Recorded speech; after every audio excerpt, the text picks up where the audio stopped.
নমস্কার, good morning.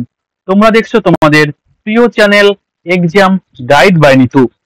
বন্ধুরা, SSC MTS GK ক্লাসে তোমাদেরকে জানাই স্বাগত। তোমরা যারা এবছর এসএসসি এমটিএস পরীক্ষা দেবে, তোমাদের জন্যই আমি নিয়ে এসেছি 2024 সালে এসএসসি এমটিএস পরীক্ষায় এসে যাওয়া সাধারণ জ্ঞানের প্রশ্ন নিয়ে এই বিশেষ ক্লাস। আজকে আমি করাচ্ছি 38তম ক্লাস, যেটি 23শে অক্টোবর 2024 সালে দ্বিতীয় শিফটে পরীক্ষায় এসেছিল।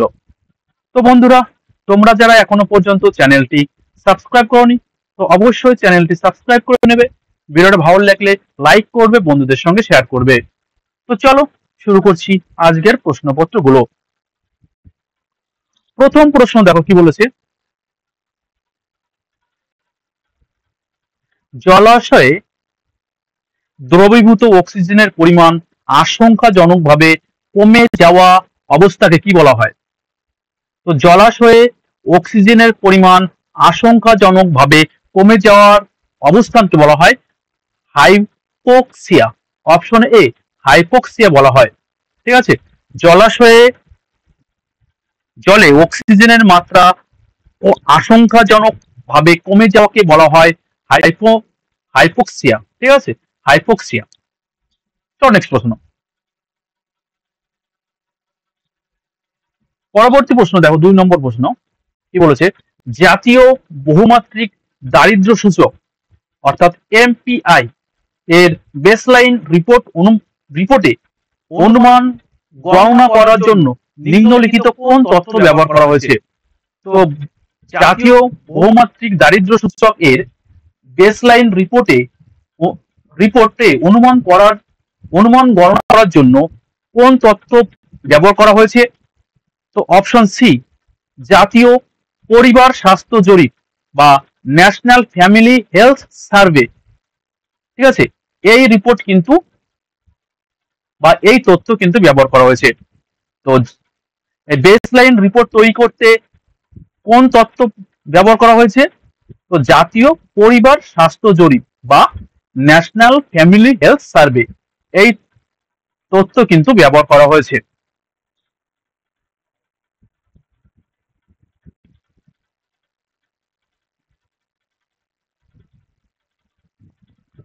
পরবর্তী প্রশ্ন, 3 নম্বর প্রশ্ন দেখো কি বলেছে।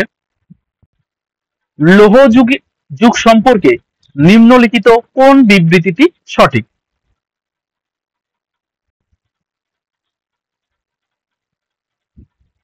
তো দেখো কি বলেছে। এ বিবৃতি বলেছে হাতিয়ার এবং অস্ত্রের প্রাথমিক উপাদান হিসেবে ব্রোঞ্জের পরিবর্তে লোহার ব্যবহার শুরু হয়। তো যখন লৌহ যুগ শুরু হয়, তো লৌহ যুগে কি হয়েছিল, যে আগে যে যুদ্ধের জন্য অস্ত্র যেটা ব্রোঞ্জের ব্যবহার করা হতো, তো এই লৌহ যুগ আসার পর এই ব্রোঞ্জের পরিবর্তে লোহার ব্যবহার শুরু হয়েছিল। এটা কিন্তু সঠিক উত্তর। আর কি বলেছে বিতে, কি বলেছে বি বিবৃতিতে, লৌহ যুগে কৃষিক্ষেত্রে অগ্রগতির দিকে পরিচালিত হয়েছিল। দেখো, লৌহ যুগ বা লৌহ আবিষ্কারের পরে যেরকম কোদাল, তারপরে বিভিন্ন যে সমস্ত ওই লাঙল, ঠিক আছে, কাস্তে, এইসব কিন্তু লোহা দিয়ে তৈরি হতে লাগলো। তার ফলে কি হয়, কৃষিক্ষেত্রে কিন্তু ব্যাপক সাড়া পেয়েছিল। ঠিক আছে, কৃষিক্ষেত্রে অগ্রগতি দেখা দিয়েছিল। তো বি বিবৃতিটাও কিন্তু সঠিক। আর লৌহকে সিন্ধু সভ্যতায় বিকশিত হয়েছিল। তো দেখো এটা কিন্তু ভুল। তো দেখা যাচ্ছে অপশন এ, বিবৃতি এ এবং বিবৃতি বি কিন্তু সঠিক। তো দেখো এখানে বি হয়ে যাবে, এখানে একটা, তো অপশন ডি হয়ে যাবে কিন্তু সঠিক উত্তর। তো অপশন ডি হবে সঠিক উত্তর। তো বিবৃতি এ এবং বিবৃতি বি হবে সঠিক। চল নেক্সট। 4 নম্বর প্রশ্ন দেখো কি বলেছে। 2023 সালের পর্যায়ক্রমিক শ্রমশক্তি তথ্য অনুসারে বা পিরিয়ডিক লেবার ফোর্স ডাটা বা শ্রমশক্তি তথ্য অনুসারে নিম্নলিখিত কোন রাজ্যে 15 বছর বা তার বেশি বয়সীদের জন্য শহর অঞ্চলে বেকারত্বের হার সর্বোচ্চ রেকর্ড করা হয়েছিল? তো সঠিক উত্তর হবে হিমাচল প্রদেশ। অপশন ডি হবে সঠিক উত্তর, হিমাচল প্রদেশ।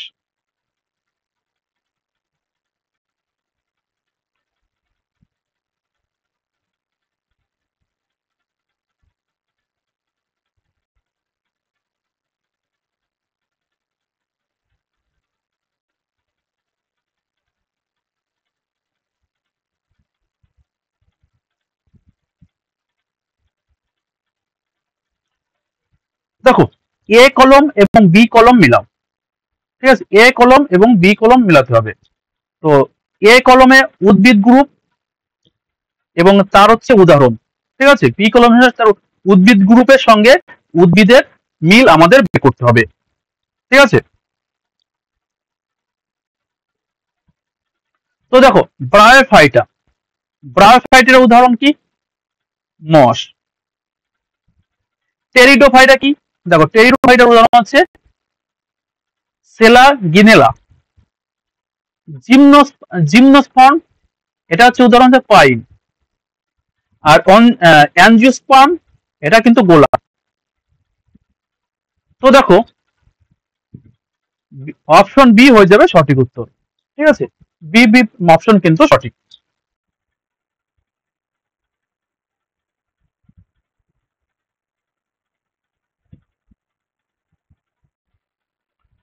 পরবর্তী প্রশ্ন, রানিং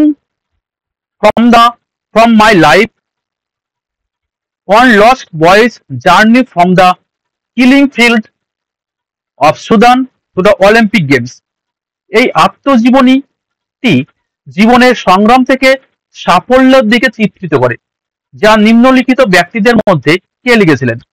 তো দেখো, এই একটা আত্মজীবনী, running for the my life, one lost boys journey from the killing fields of Sudan to the Olympic games. তো এই যে একটা আত্মজীবনী বই, তো এই আত্মজীবনীমূলক বইটি লিখেছিলেন কে? তো এই আত্মজীবনী বইটি লিখেছিলেন লোপেজ লোমং। অপশন বি, লোপেজ লোমং এই আত্মজীবনী বইটি লিখেছিলেন।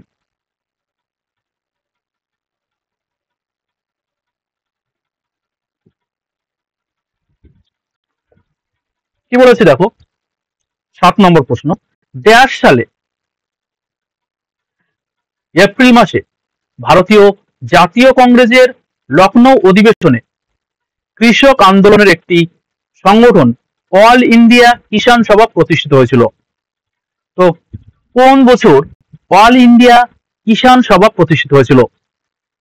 তো সঠিক উত্তর হবে 1976 সালে। 1936 সালে, ভুলে গেছে। অপশন সি, 1936 সালে অল ইন্ডিয়া কিষাণ সভা প্রতিষ্ঠিত হয়েছিল। দেখো, এই কিষাণ সভা যার প্রথম সভাপতি ছিলেন স্বামী সহজানন্দ সরস্বতী। স্বামী সহজানন্দ সরস্বতী ছিলেন অল ইন্ডিয়া কিষাণ সভার প্রথম সভাপতি এবং RNG রঙ্গ ছিলেন তার সাধারণ সম্পাদক। তো সাধারণ সম্পাদক ছিলেন কে? RNG রঙ্গ।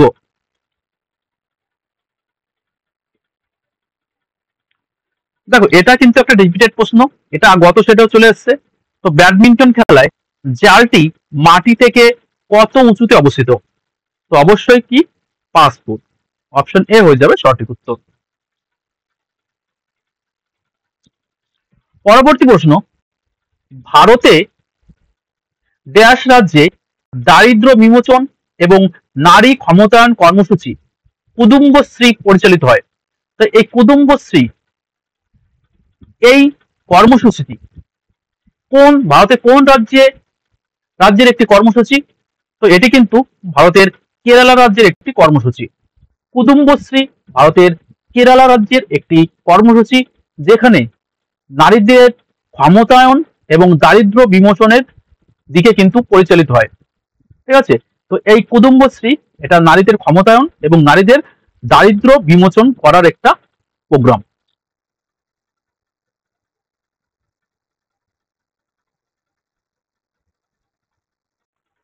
নিম্নলিখিত সঙ্গীতজ্ঞদের মধ্যে কে আকবরের নবরত্ন ছিলেন?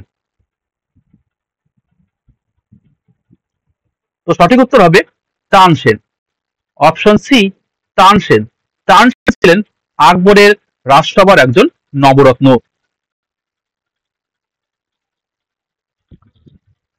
বিলুপ্ত প্রায় প্রাণীদের পরীক্ষার জন্য নির্দিষ্ট কোন ক্ষেত্রটি বেছে নেওয়া হয়?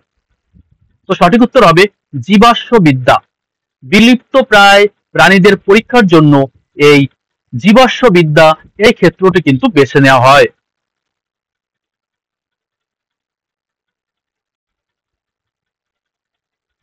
নিম্নলিখিত কোন ধারায় ক্ষমতার অধিকারে সমতার অধিকারের কথা বলা হয়েছে? ভারতীয় সংবিধানে কোন ধারায় সমতার অধিকারের কথা বলা রয়েছে? তো এটা কিন্তু একটি মৌলিক অধিকার।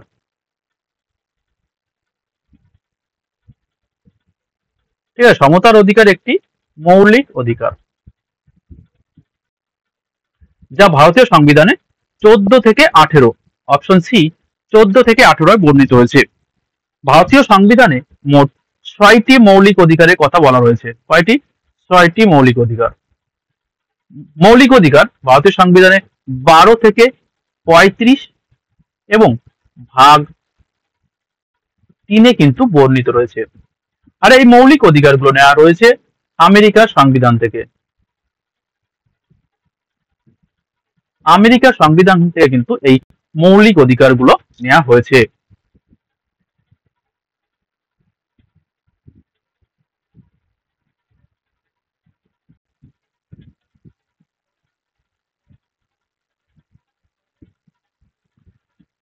কোনারকের সূর্য মন্দির, খাজুরাহ মন্দির এবং অযোধ্যায় সম্প্রতি নির্মিত রাম মন্দির হলো ড্যাশ স্থাপত্য শৈলীর নকশা করা মন্দিরের উদাহরণ।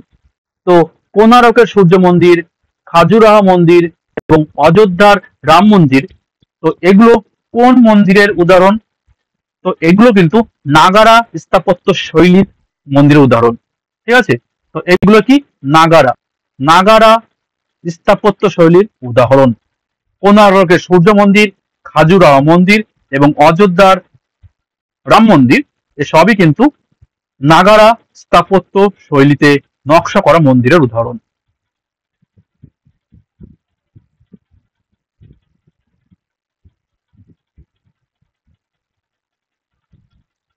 ভারতের প্রধান বিচারপতির অনুপস্থিতিতে নিম্নলিখিতদের মধ্যে কে ভারপ্রাপ্ত প্রধান বিচারপতি নিয়োগ করে থাকেন? তো ভারতের সুপ্রিম কোর্ট অর্থাৎ সুপ্রিম কোর্টের প্রধান বিচারপতি যদি অনুপস্থিত থাকে, তো তার পরিবর্তে একজন ভারপ্রাপ্ত প্রধান বিচারপতি নিয়োগ করেন। তো এটা নিয়োগ করে থাকেন ভারতের রাষ্ট্রপতি। দেখো, ভারতের সুপ্রিম কোর্টের বিচারপতি অবসর বয়স কিন্তু 65 বছর। ঠিক আছে, চল পরবর্তী প্রশ্ন। কোন ভারতীয় শাস্ত্রীয় নৃত্যের রচনা মেইতি ভাষায় রচিত? তো মেইতি ভাষায় রচিত শাস্ত্রীয় নৃত্য হচ্ছে মণিপুরী। মণিপুরী শাস্ত্রীয় নৃত্য ভারতের মণিপুর রাজ্যের শাস্ত্রীয় নৃত্য। ঠিক আছে, ভারতের মণিপুর রাজ্যের শাস্ত্রীয় নৃত্য মণিপুরী। সাত্রিয়া অসম, আর ভারতনাট্যম তামিলনাড়ু।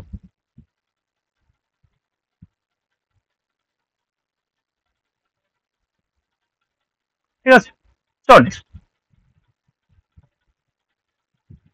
সাইমন কমিশনের বিরুদ্ধে প্রতিবাদ করার সময় লাঠির আঘাতে নিম্নলিখিত কোন নেতার মৃত্যু হয়েছিল? তো সাইমন কমিশনের প্রতিবাদের বিরুদ্ধে প্রতিবাদ করার সময় লাঠির আঘাতে আহত হয়ে যায় এবং পরবর্তীতে মারা যান তিনি হচ্ছেন লালা লাজপত রায়। লালা লাজপত রায় তিনি প্রথম লাঠির আঘাতে আহত হয়েছিলেন, পরে তিনি মারা গেছিলেন। তো সঠিক উত্তর হবে লালা লাজপত রায়।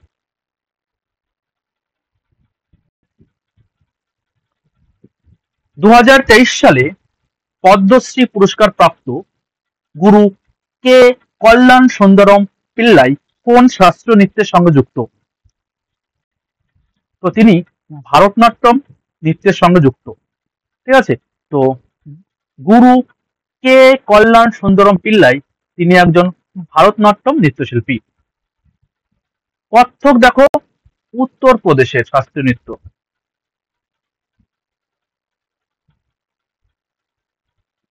আর কথাকলি কেরালা শাস্ত্রীয় নৃত্য। ঠিক আছে। আর ভারতনাট্যম তামিলনাড়ু শাস্ত্রীয় অসম রাজ্যের শাস্ত্রীয় নৃত্য।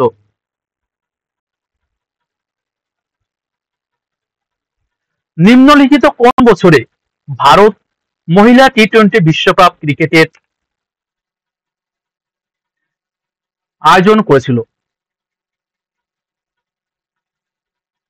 তো ভারত 2016 সালে। ঠিক আছে, ভারত 2016 সালে টি-20 ক্রিকেট বিশ্বকাপের আয়োজন করেছিল। টি-20 মহিলা বিশ্বকাপের আয়োজন করেছিল ভারত 2016 সালে।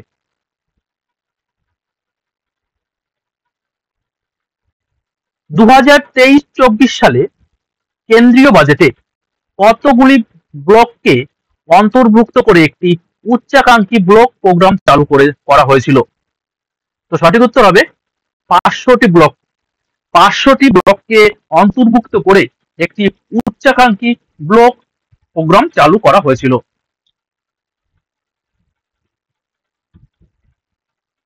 নিম্নলিখিত কোনটি সালফার হেক্সাক্লোরাইডের রাসায়নিক সূত্র উপস্থাপন করে?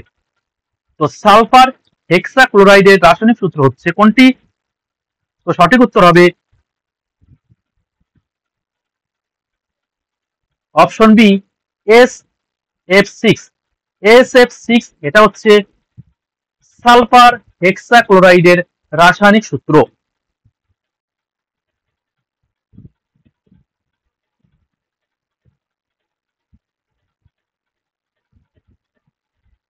কে 1347 সালে বাহমনি সাম্রাজ্য প্রতিষ্ঠা করেন? সরি, কে হবে না, 1347 সালে বাহমনি সাম্রাজ্য প্রতিষ্ঠা করেন আলাউদ্দিন হাসান বাহমন শাহ, যিনি ড্যাশ নামে পরিচিত। তো 1347 সালে বাহমনি সাম্রাজ্য প্রতিষ্ঠা করেছিলেন কে? আলাউদ্দিন হাসান বাহমন শাহ, যিনি হাসান গঙ্গু নামে পরিচিত। অপশন এ, হাসান গঙ্গু নামে পরিচিত। তো আলাউদ্দিন হাসান বাহমন শাহ, যিনি হাসান গঙ্গু নামে পরিচিত। দেখো, বাহমনি সাম্রাজ্যের রাজধানী ছিল গুলবর্গা। ঠিক আছে।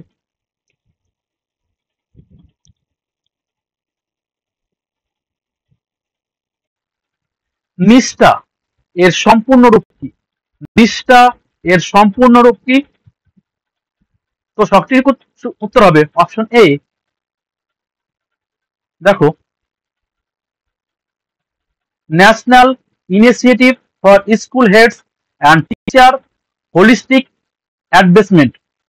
ঠিক আছে, national initiative for school heads and teachers holistic advancement, এটা হচ্ছে নিষ্ঠা এর সম্পূর্ণ রূপ। পরবর্তী প্রশ্ন, রানীক্ষেত কোন পাহাড়ে অবস্থিত একটি বিখ্যাত পাহাড়ি স্টেশন?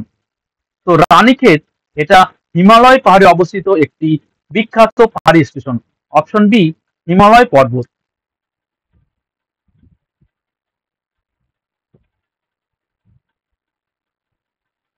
পরবর্তী প্রশ্ন,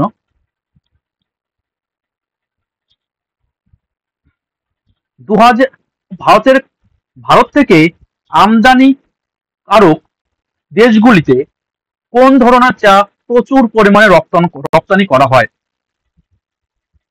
তো সঠিক উত্তর হবে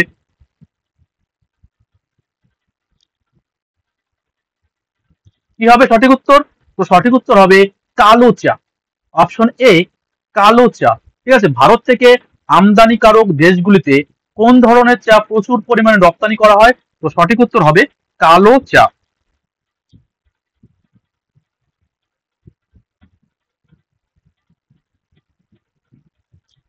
শেষ প্রশ্ন, মিজোরামের ভাংপুইকুট উৎসব। ঠিক আছে, মিজোরামের ভাংপুইকুট উৎসব ড্যাশ দিনের জন্য আয়োজিত হয়? তো মিজোরামের একটা বিখ্যাত উৎসব ভাংপুইকুট, এটা কত দিনের উৎসব? তো এটা কিন্তু 2 দিনের উৎসব। ঠিক আছে, তো মিজোরামের ভাইপুংকুট উৎসব 2 দিনের উৎসব। দেখো, এই উৎসবের মধ্যে মিজ সংস্কৃত এবং ঐতিহ্যের গৌরব উদযাপন করা হয়। তো বন্ধুরা, ভিডিওটা এই পর্যন্তই। ভিডিওটা ভালো লাগলে লাইক করে বন্ধুদের সঙ্গে শেয়ার করবে। আবার দেখা হচ্ছে আগামীকাল। ততক্ষণ ভালো থাকবে, সুস্থ থাকবে। ধন্যবাদ।